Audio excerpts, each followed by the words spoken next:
नमस्कार दोस्तों, आज डेट है 22 अप्रैल 2022। स्वागत है आपका दैनिक जागरण के न्यू डिस्कशन में। डिस्कशन का जो पहला टॉपिक है वो है कि आतंकियों और उनके समर्थक करने के लिए जो तैयार रहते हैं ना, ठीक है, उनको सारी चीज़ों को मतलब इसमें यही है कि आतंकी एक्टिविटी और उनके सपोर्ट। देखिए, आतंकी एक्टिविटी जो होते हैं ना, किसी पर्सन के ना सपोर्ट से ही होता है, सिस्टम के सपोर्ट से ही होता है। तो उनके डाटाबेस तैयार करने की बात की जा रही है। तो वही चीज़ें हैं कि इसमें डाटाबेस तैयार किया जाएगा और ये जो मानव अधिकार को लेकर बात किया जाएगा कि इसको बचावा दिया जाएगा, तो उसी से संबंधित था। इसमें ज़्यादा आर्टिकल इंपॉर्टेंट तो है नहीं। ओके, नेक्स्ट आर्टिकल देखते हैं। नेक्स्ट आर्टिकल ये इंपॉर्टेंट है कि नीति आयोग ने अभी हाल ही में सरकार ने आम बजट 2022 और 23 में एक स्कीम लेके आई थी कि बैटरी का स्पार्किंग किया जाए। ठीक है, नीति लेके आई थी स्पार्किंग करने से संबंधित। देखिए क्या है कि अभी हाल ही में इलेक्ट्रॉनिक जो वाहन है, इलेक्ट्रॉनिक जो व्हीकल है, उसकी बहुत ज़्यादा डिमांड हो रही है। ठीक है, उसकी बहुत ज़्यादा डिमांड हो रही है। तो उस डिमांड को फुलफिल करने के लिए आपको तो इंफ्रास्ट्रक्चर डेवलप करना पड़ेगा। आप देखिए, पेट्रोल डीजल हमारा चलता है, हमारी कारें चलती है, गाड़ियाँ चलती है, तो उसके लिए पेट्रोल पंप है ना। आप हर जगह जाओगे, यदि आपका बाइक से पेट्रोल खत्म हो जाता है तो पेट्रोल पंप आपको मिलता है, वहाँ से आप फ्यूल डलवा लेते हो। मान लीजिए कि आपने इलेक्ट्रॉनिक वाहन खरीद लिया और उस इलेक्ट्रॉनिक वाहन की चार्जिंग पॉइंट नहीं है, तो आप गए, आप अपने घर से निकले, 5 किलोमीटर के बाद आपका चार्जिंग पॉइंट ख़त्म हो गया, राइट, सपोज करिए। अब इसके आसपास नहीं है, तो अब क्या करेंगे? अभी आप गाड़ी पे थे, गाड़ी अब आपके ऊपर होगा, आप गाड़ी क्यों ले जाओ।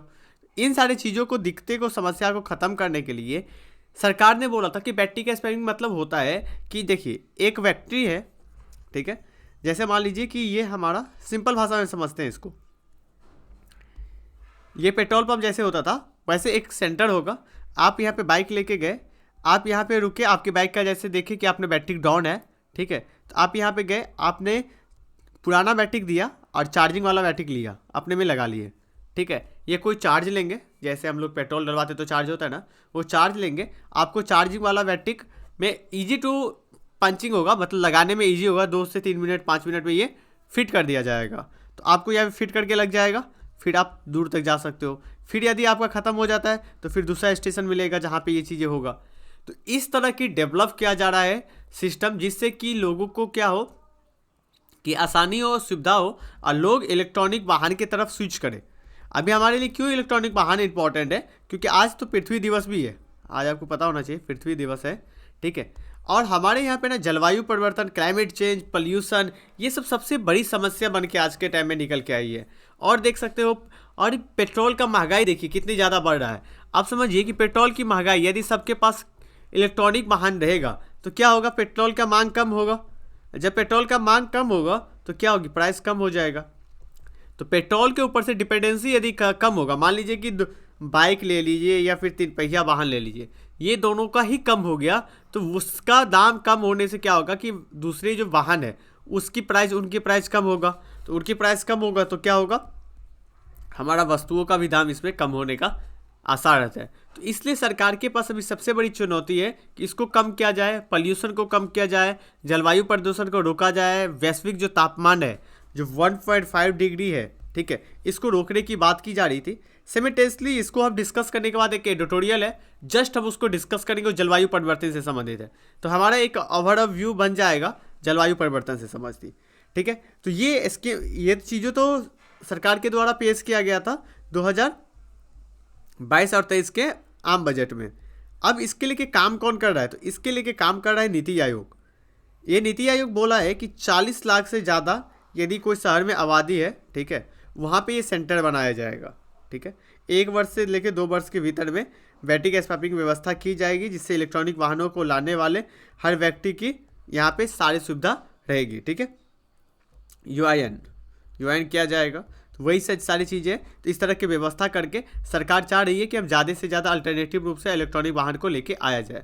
इसको लेके आने वाले हो सकता है टाइमों में सरकार सब्सिडी दे।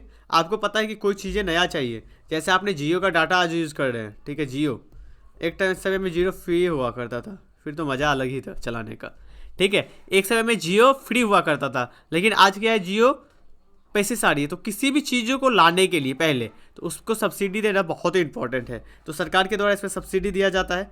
देखिए, अब सब्सिडी 2 तरह का होता है, एक होता है प्रत्यक्ष सब्सिडी, एक होता है अप्रत्यक्ष सब्सिडी। ठीक है, अब मैं समझाता हूँ। प्रत्यक्ष सब्सिडी क्या होगा कि सीधा सीधा जनता के पॉकेट में दे दिया जाए कि आपको मैं 5,000 रुपया देता हूँ, आप क्या करो इलेक्ट्रॉनिक वाहन खरीद लो। लेकिन इसने क्या किया कि इसमें 10,000 का वाहन है, 5,000 रुपया उसको दे दिया, उसमें माइनस करवा दिया। तो यहाँ पे क्या हुआ, 5,000 दाम हो गया इस बाइक का। लेकिन सरकार ने जनता के जेबी में पॉकेट में पैसा रखा नहीं रखा, सरकार ने क्या किया उसके रेट को कम करवाया, वहाँ पे सब्सिडी टैक्स फ्री करके ये सारे काम करके। तो वो क्या होता है, वो होता है अप्रत्यक्ष सब्सिडी, राइट। सकते हैं कि ऐसे सेंटर में लगा रहेगा बैटरी, ठीक है, ऐसे सेंटर रहेगा। इस सेंटर में आप देख रहे हैं सारे बैटरी है, ये जो चार्ज वाला बैटरी है उसको निकाल के आपके बाइक में अटैच कर दिया जाएगा। जब आपकी जो पुरानी चीज़ें हैं पुराने बैटरी है फिर इसमें पंच किया जाएगा, फिर दूसरा कोई आएंगे फिर उनका भी वही होगा, फिर उनका भी यही होगा। तो ऐसे करके क्या है कि ये सिंपल रहेगा। आपके बाइक में भी वही होगा कि आपके बाइक से खींचा जाएगा और 2 मिनट में बाइक में पुश कर दिया जाएगा। तो ये बहुत ही ईजी होगा, ठीक है। चलिए अब हम एडिटोरियल डिस्कस कर लेते हैं, उसके बाद इस पे आएंगे। एक्चुअली आज इतना इंपॉर्टेंट आर्टिकल है नहीं, ठीक है। मैं बहुत ढूंढने का कोशिश किया, 2-3 बार ढूंढा, लेकिन मुझे उतना ढूंढा मिला नहीं। ओके, ये सांप्रदायिक घटना वाला है, तो यूपीएससी इस तरह के क्वेश्चन कभी आज तक नहीं पूछा है ना पूछेगा, ठीक है, जो सबसे ज़्यादा कंट्रोवर्सी वाला हो जाता है, ठीक है। ये पृथ्वी दिवस वाला है तो इसलिए है, तो इसके एक सेम ही चीज़ें नीचे में डिस्कस किया गया है, ठीक है। हम इसको डिस्कस करते हैं। देखिए ये कुलपति है, राइटर जो है कुलपति है, कहाँ का, पंजाब केंद्रीय विश्वविद्यालय का।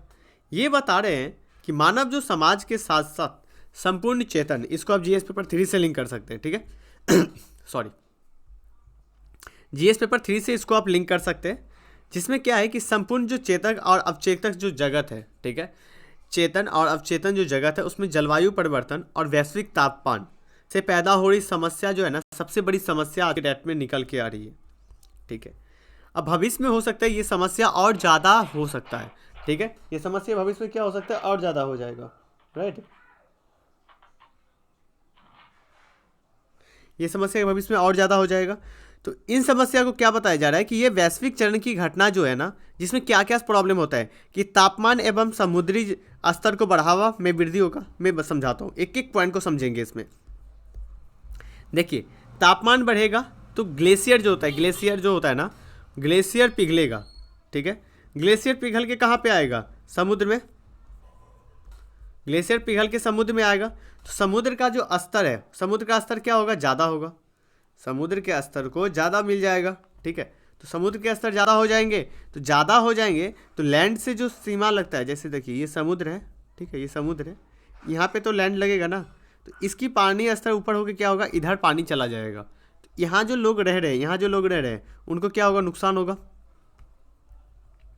ये हम डिस्कस करेंगे आगे। और उसके बाद है मरुस्थल की दायरा बढ़ते जा रहा है, ठीक है। अब देखिए मरुस्थल क्या होता है, सूखा आता है, पानी नहीं होता है, बेसीजन बारिश हो जाती है, जब पानी होने का तब होता ही नहीं है।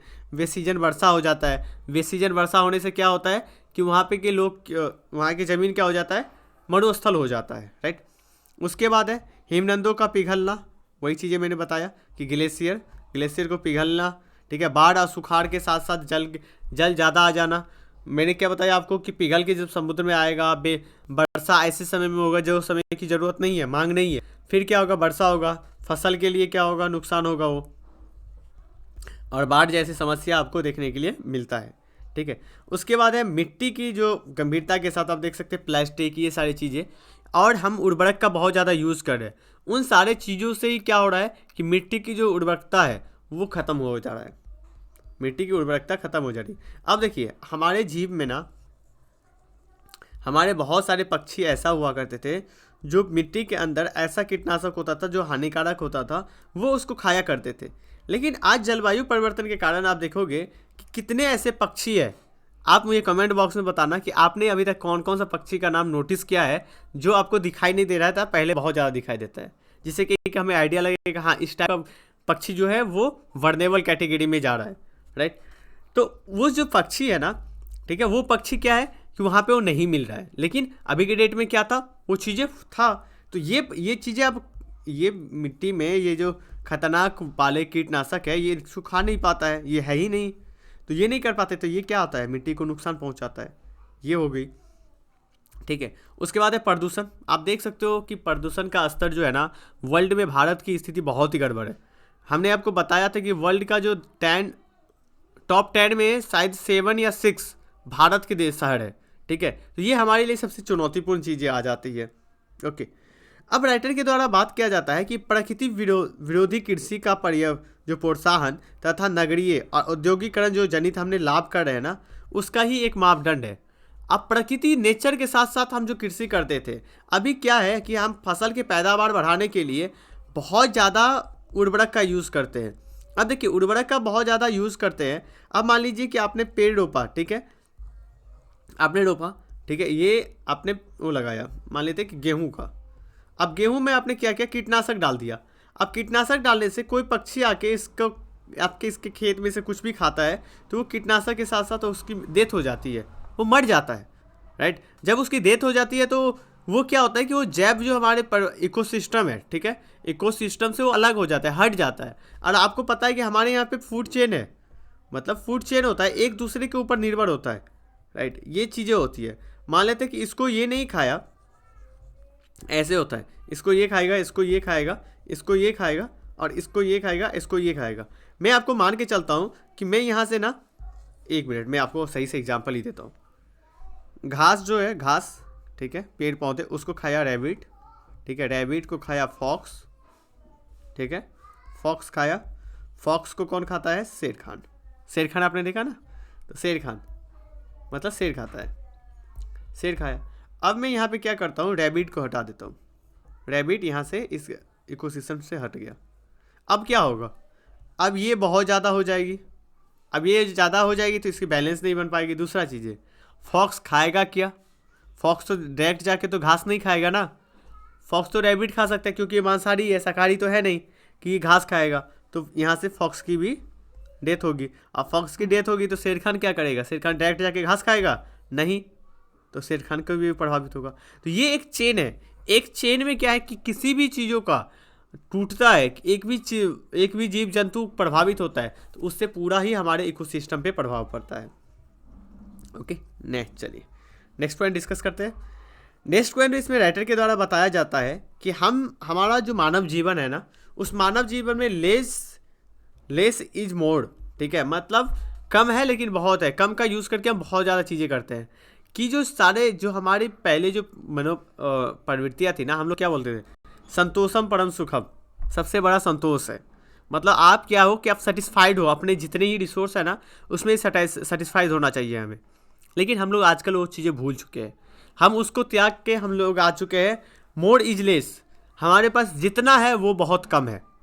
पहले था कि हमारे पास जो है वो बहुत है, अब है कि हमारे पास जितना है वो बहुत कम है। आपके पास यदि नॉर्मल फ़ोन होगा, ठीक है, तो आप सोचते हो कि अच्छा टैब हो जाए, आईपैड हो जाए या आईफोन हो जाए। जब आपके पास आईपैड हो जाएगा तो आप सोचोगे एक लैपटॉप हो जाए ना अच्छा सा। जब आपके पास एक लैपटॉप हो जाएगा तो उसके बाद सोचोगे अच्छी क्वालिटी वाला लैपटॉप हो, राइट। एक तो है नॉर्मल लैपटॉप, उसके बाद आपको अच्छी i7 i8 वाला लैपटॉप चाहिए। तो ये क्या है कि आपकी जो आवश्यकता है ना वो कभी फुलफिल नहीं होता। लेकिन एक आपके पास यदि मोबाइल है, आप ये समझते हो कि मोबाइल लेस है लेकिन मोर है, हमारे लिए सफिशिएंट है, इससे ज़्यादा हमें ज़रूरत नहीं है। लेकिन अब क्या है कि हमारे पास बहुत सारी चीज़ें भी है लेकिन फिर भी हम ये चीज़ें सोचते हैं कि ये हमारे लिए बहुत कम है। ओके, इसीलिए पहले की जो ज़माने के जो लोग रहते थे ना, उनको आप इतने ज़्यादा नहीं देखते होगे। क्यों पता है कि वो लोग ना लेस एंड मोर पे ज़्यादा से ज़्यादा वैल्यू करते थे, संतोषम परम सुखम, संतोष पे ज़्यादा वो लोग वैल्यू करते थे, राइट। उसके बाद बात करते हैं राइटर की कि मानव जो जीवन है ना, खासकर भारत, हम वसुभ कुटुम्बकम, ठीक है, सर्वे भवन्तु सुखिनः, मतलब जो पूरे विश्व है, सब जो है, पूरा संसार जो है, वो जो लोग रहने वाले हैं वो सभी खुशी रहे, ठीक है। उसके बाद है आप देख सकते हो कि प्रकृति संसाधन का शोषण के स्तर को हमने इतना ज़्यादा दोहन किया है, इतनी ज़्यादा चीज़ें किया है जिससे कि आज प्रकृति में जो बैलेंस है वो बिगड़ चुकी है, राइट। उसके बाद राइटर की बात किया जाता है कि प्रकृति की सुरक्षा की अपेक्षा और दैनिक जीवन में इसके साथ संबंध स्थापित करने के लिए हमें क्या करना पड़ेगा, तोड़ने के साथ साथ हमें पारिस्थितिकी तंत्र को मजबूत करना पड़ेगा। जिसमें आप देख सकते हो कि हमने क्या किया, आधुनिक आराम के लिए जीवन शैली में बदलाव कर लिया। आधुनिक आराम में समझ जाता हूँ, पहले भी लोग रहते थे, पहले क्या फ़ैन होता था, क्या पहले एसी होता था, ये सारी चीज़ें नहीं होता था। क्या लोग नहीं रहते थे क्या जिंदा, लोग पहले भी जिंदा रहते थे, लोग पहले भी रहते थे, लेकिन हमने क्या किया, अपने जीवन स्तर को अच्छा बनाने के लिए, अच्छी चीज़ें करने के लिए हमने बहुत ज़्यादा उपकरणों पे यूज़ करना चालू कर दिया। ये जो है ना, यहाँ से क्या होता है, आप एसी यूज़ करोगे, उनसे जो गैस निकलेगा वो आपको गर्मी प्रदान करेगा, आपको ठंडी होगा घर में बैठने वाले को, लेकिन बाहर वो गर्मी प्रदान करता है, राइट। तो क्या आप 24 आवर्स अंदर ही रहोगे? आप भी बाहर जाओगे, बाहर का टेम्परेचर हाई होगा तो घर का भी टेम्परेचर हाई होगा। तो आप ये समझो ना कि क्यों ना हम घर के टेम्परेचर को मेंटेन करने के लिए बाहर के टेम्परेचर को हम ना बढ़ाए, ठीक है। तो ये सारी चीज़ें कि जीवन के स्तर को विकास किया जाता है। उसके बाद इसमें राइटर बात कर रहे हैं कि आईपीसीसी, ठीक है, environment panel on climate change, ठीक है, क्लाइमेट चेंज के लेके जो है वो बताते हैं कि हमारे जो औद्योगिक काल था, ठीक है, औद्योगिक काल था, वो इतनी ज़्यादा बढ़ रही है, यदि 1.5 सेंटीमीटर से ज़्यादा बढ़ती है, परिवर्तित होती है, तो हमारे यहाँ पे स्तरीय और भूमिगत जल, नदी, ठीक है, इन सारी चीज़ों को समस्या हो जाएगा। हमारे यहाँ पे क्या है कि पीने योग्य पानी आपको बहुत कम मिलता है, ठीक है, स्वच्छ पानी की कमी है। उसके बाद उसके साथ साथ क्या हो जाता है कि भूमिगत जो ज़मीन है, सतही जो ज़मीन है, जैसे हमने क्या बोला आपको, बर्फ़ पिघलेगा और समुद्र में आएगा और उसका लेयर ज़्यादा बढ़ेगी, ठीक है। उसके साथ साथ है कि इससे क्या होता है, इस रिपोर्ट में बताया गया है, इससे 3.5 अरब जो व्यक्ति है ना, इससे पर्यावरण के संकट के में घिर जाते हैं, पर्यावरण के संकट में घिर जाते हैं, तो ये इनका प्रॉब्लम होता है, राइट। उसके बाद है भारत जो है, अब भारत की परफेक्शन में बात किया जाता है, भारत 2050 तक 3.5 करोड़ जो आबादी है, ठीक है, 3.5 करोड़ आबादी जो जनसंख्या है वो तटीय क्षेत्र में रहता है। और तटीय क्षेत्र में रहने से क्या होता है, हमारा तटीय राज्य कितने हैं, देखिए आप इधर से देखिए, ऐसे देखिए, तो ये हमारा हो गया। यहाँ पे आप देखोगे तो गुजरात, गुजरात के बाद महाराष्ट्र, महाराष्ट्र के बाद गोवा, गोवा के बाद कौन सा आता है, कर्नाटक, कर्नाटक के बाद केरल, केरल के बाद तमिलनाडु, तमिलनाडु के बाद कौन सा आ जाता है, आंध्र प्रदेश, आंध्र प्रदेश के बाद उड़ीसा, उड़ीसा के बाद पश्चिम बंगाल, ठीक है। तो ये जितने भी राज्य जो तटीय राज्य है, ये जिसका स्तर बढ़ेगा, ठीक है, तो इसमें सभी राज्य के लोग क्या होंगे, प्रभावित होंगे। कितने लोग यहाँ पे रहते हैं, 3.5, 3.5 लाख लोग यहाँ पे रहते हैं, 3.5 करोड़, लाख नहीं करोड़, ठीक है। तो ये चीज़ें बात की जाती है, जिसमें सबसे ज़्यादा जो नुकसान होने की संभावना है ना, वो नुकसान होने की संभावना है मुंबई को, ठीक है, जहाँ पे 162 अरब डॉलर की नुकसान हो रही है सकता है, ठीक है। उसके बाद है देश में 40% आबादी जो है जल की उपलब्धता की समस्या से जूझ रहा है। 40% जो है ना, क्या जाता है कि विश्व में और भारत सहित जो शुरुआत की गई थी, जो भारतीय संस्कृति है, परंपरा है, जीवन मूल्य है, ठीक है सर ने, इन चीज़ों की बात की जाती है। राइटर बता रहे हैं ना, राइटर का जो फोकस है ज़्यादा, ये फोकस है कि भारत को जो संस्कृति थी ना, भारत का जो सभ्यता था ना, वो एक्चुअली प्रकृति से मिलता जुलता था। हम प्रकृति को बैलेंस में लेके चलते थे। कि आप देखेंगे कि हमारे प्रकृति में हम लोग क्या करते हैं, तुलसी को पेड़ को अपने घर के पास लगाते हैं। इसका साइंटिफिक रीज़न है, ओके। हम लोग वृक्ष लगाते हैं, कोई भी काम होता है तो हम लोग वृक्ष लगाते हैं, वृक्षारोपण किया जाता है। तो ये हमारी संस्कृति है, ये हमारी सभ्यता है। हमारी संस्कृति कभी प्रकृति को काटने की अनुमति नहीं देता है। हम पेड़ को पूजा करते हैं, आपको पता है बहुत सारे फेस्टिवल होगा जिसमें पेड़ को पूजा किया जाता है। खासकर आप देखोगे केले के पेड़ को, बहुत सारे पेड़ों को पूजा किया जाता है। तो हम प्रकृति के साथ देखते हैं। आप सिंधु घाटी सभ्यता देख सकते हो, उस सभ्यता में भी प्रकृति को पूजा किया जाता था, राइट। यही चीज़ राइटर बात कर रहे हैं। राइटर बात कर रहे हैं ना, ये जो भारत जो है ना, वो हाउस नहीं था, ये भारत होम था। प्रकृति का हम हाउस नहीं थे, हम भारत होम था। हमारे यहाँ पे इम्पोर्टेंट है, ये हमारा एक पार्ट है, ठीक है, प्रकृति हमारे पार्ट है। उसके बाद बात किया जाता है सतत विकास की ओर हमें बढ़ना चाहिए।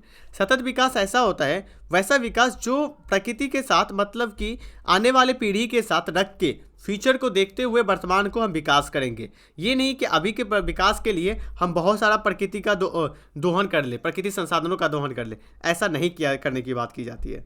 उसके बाद राइटर बताते हैं, फिर राइटर ये पॉल्यूशन के बारे में देखते हैं कि न्यूनतम पॉल्यूशन होना चाहिए, अपेक्षा होनी चाहिए। मनुष्य ने उद्योग के रूप में दे दिया था, ठीक है, उद्योग के रूप में हमने ले लिया, जीवन की जो सारी चीज़ें उसको ख़त्म किया। उसके बाद राइटर बताते हैं कि कार्बन उत्सर्जन के जो विकल्प है उसको अल्टरनेटिव रूप से चलिए आप। हमने इलेक्ट्रॉनिक वाहन वाला बात ही किया था कि कार्बन जो उत्सर्जन होता है ना उसके इलेक्ट्रॉनिक का विकल्प की ओर चलिए, विकल्प की ओर खोजने की ज़रूरत है और विकास करने की ज़रूरत है, जिससे कि हमारी जो संरक्षण है ना प्रकृति को संरक्षण को उसको सबसे ज़्यादा प्राथमिकता देने की बात की जाती है। राइटर इसमें 2 योजना का बात करते हैं, स्वच्छ भारत मिशन और नमामि गंगे योजना। बताते हैं कि ये दोनों जो योजना है ना ये प्रधानमंत्री मोदी जी के द्वारा लाया गया था। ये योजना बहुत ही अच्छा है। और पंचमित्र योजना ये था कि 2030 तक जैविक जो ईंधन है उसकी क्षमता को बढ़ा के हम क्या करेंगे, जैविक क्षमता को क्या करेंगे 5000 तक करेंगे, और कुल जो एनर्जी है उसमें से 100% से 50% जो है ना वो नवीकरणीय ऊर्जा के तरफ हम जाएंगे और वो वहाँ से हम स्रोत लेंगे जहाँ से क्या है कि कार्बन उत्सर्जन का 1 अरब ठीक है टन से कम हो। ठीक है, और अर्थव्यवस्था में जो भी साधन होती है उसका 45% तक हम इसको कम करने में शामिल किया जाए। भारत जो है वो 2070 तक शून्य कार्बन ठीक है शून्य उत्सर्जन को बढ़ावा दिया जाएगा। नेट कार्बन एमिशन, तो शून्य एमिशन का मतलब क्या होता है, जीरो कार्बन एमिशन का मतलब होता है कि हम जितना उत्सर्जन करेंगे उतना ही शोषण करेंगे, मतलब कि उतना ही को बैलेंस किया जाएगा। तो उसको हम जीरो करने की बात किया जाता है 2070 तक। ठीक है, तो राइट, तो यही आर्टिकल पे बात किया गया था। ये इंपॉर्टेंट आर्टिकल था थोड़ा सा, इसलिए हमने डिटेल में जाके डिस्कस किया। चलिए आप चलते हैं आगे वाले पेज में, यदि आर्टिकल है तो उसको हम देख लेते हैं। पहला पेज में ये आर्टिकल था, ठीक है। उसके बाद चलिए दूसरा पेज में आर्टिकल नहीं है, दूसरा पेज में ये आर्टिकल है कि मेक इन इंडिया जो था ना, मेक इन इंडिया से अब हमें चलना चाहिए मेक ऑफ वर्ल्ड। ठीक है, अब इंडिया ही तक नहीं, हम वर्ल्ड तक चलेंगे। ठीक है, उसके परिप्रेक्ष्य में बात किया गया भारत और यूएसए के बीच में जो वाणिज्यिक और आर्थिक रूप से जो मजबूती के लिए बात किया जाता था, 2+2 वार्ता था, उसी में ये चीज़ों को शामिल किया गया था। राइट, चलिए नेक्स्ट आर्टिकल की ओर चलते हैं। नेक्स्ट आर्टिकल इस पेज में नहीं है, इस पेज में भी नहीं है, इस पेज के अंतर्गत नहीं आता है। ये पृथ्वी दिवस है आज, तो इस आर्टिकल को आप देख सकते हैं। राइट, 22 अप्रैल को पृथ्वी दिवस मनाया जाता है। इसमें क्या है, अक्षय ऊर्जा की में बढ़ोतरी करने की बात की जाती है, जिसको हमने डिटेल से डिस्कस कर ही लिया है। राइट, चलिए नेक्स्ट आर्टिकल बात करते हैं। नेक्स्ट जो है इस पेज में नहीं है, एक इम्पॉर्टेंट आर्टिकल है आज का, एक ही important article.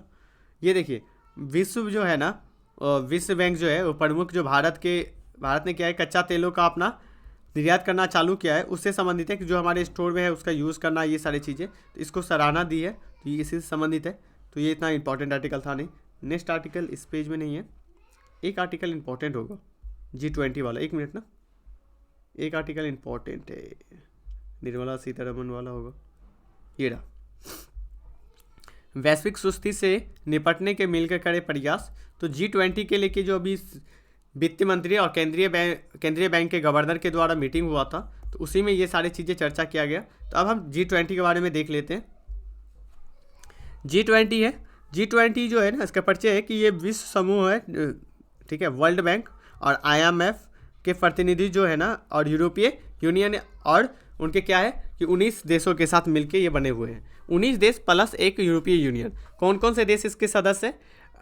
Argentina, Australia, Brazil, Canada, चीन, ठीक है, यूरोपीय union, France, Germany, Bharat, Indonesia, Italy, Japan, Mexico, Russia मतलब रूस, ओके, यहीं पे इनको हटाने की बात की जा रही थी। ठीक है, सऊदी अरब, दक्षिण अफ्रीका, कोरिया, ठीक है, गणतंत्र, तुर्की, यूनाइटेड किंगडम, संयुक्त राष्ट्र अमेरिका, ये सारे चीज़ें कंट्री शामिल है। मैप फॉर डे में यही चीज़ें आज आपके लिए है कि जितने भी वर्ल्ड के मैप है ना, उसमें आप देख सकते हैं कि G20 का कौन कौन सा देश है। ये देखो, ये जो देश है ये पूरा शामिल हो जाता है। यहाँ पे अर्जेंटीना और ब्राज़ील आ जाता है, इसमें साउथ अफ्रीका आ जाता है। ओके, यहाँ पे आप देखेंगे, ये देखिए नॉर्वे, ये सब सारी चीज़ें आ जाता है, तो इनको आप देख सकते हैं। यूनाइटेड किंगडम में देखिए, आप नॉर्वे का बोलोगे कि सर आप नॉर्वे का तो नाम यहाँ पे है ही नहीं, फ्रांस का है नहीं, स्पेन का है नहीं, लेकिन ये क्या है, यूरोपीय यूनियन का पार्ट है। ठीक है, इसको समझ के चलेंगे। ओके, ये समूह क्यों, इसका ना कोई मुख्यालय नहीं है, ठीक है, कोई मुख्यालय यहाँ पे नहीं है।